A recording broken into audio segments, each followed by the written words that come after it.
सुभद्रा योजन झील मान आसीगला खुशी खबर एवं एम मिलवा जाऊँगी तारीख में टंका तेज जदि आपण मैंने भी सुभद्रा स्कीम अप्लाई करपर्यंत टंका पाई ना वीडियो को शेष पर्यटन देखूँ एवं आसीगला सुभद्रा स्कीम आउ एक नुआ अपडेट एने आमर उपमुख्यमंत्री प्रभाती परिडा बड़ घोषणा कले जानवा पूर्व वीडियो को लाइक करूँ सब्सक्राइब करते एवं सब्सक्राइब कर पाखर घंटी चिन्ह को दबाई दिंतु। सुभद्रा योजन झील मान आसीगला खुशी खबर 21 वर्ष पूरी थिले सुभद्रा योजन आवेदन करें तेज जो मानू यही मासरे 21 वर्ष पूरी थी सेमाने भी सुभद्रा पाई आवेदन करें सुभद्रा टंका पाइपर बोली उपमुख्यमंत्री।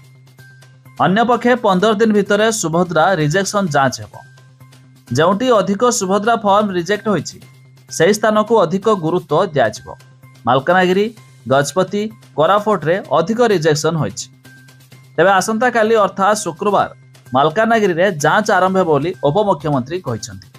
ता छड़ा जानी रखु पूर्वर घोषणा होता कि तृतीय पर्याय टंका मिलिया परे चतुर्थ पर्याय टंका डिसेम्बर मिले बोली तेज खूब शीघ्र पुणे डिसेम्बर रे चतुर्थ पर्याय टंका मिलवाक जाऊँगी। जानी रखु मार्च 7 पूर्व समस्त हिताधिकारी की मिल टंका पूर्वर 2,67,000 रिजेक्ट होती ऑफलाइन रे वेरिफिकेशन करा जहाँफल से समस्त टंका पाइपर।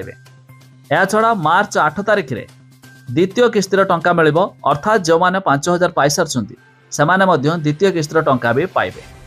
तेज अधिक जानापी वेबसाइट लिंक आम डेस्क्रिप्शन देचु आपण मैंने जाई चेक करदे पारे। ता छड़ा आपण मानक टंका मिललानी कि नहीं ताहा भी कमेंट करी जणाइबे।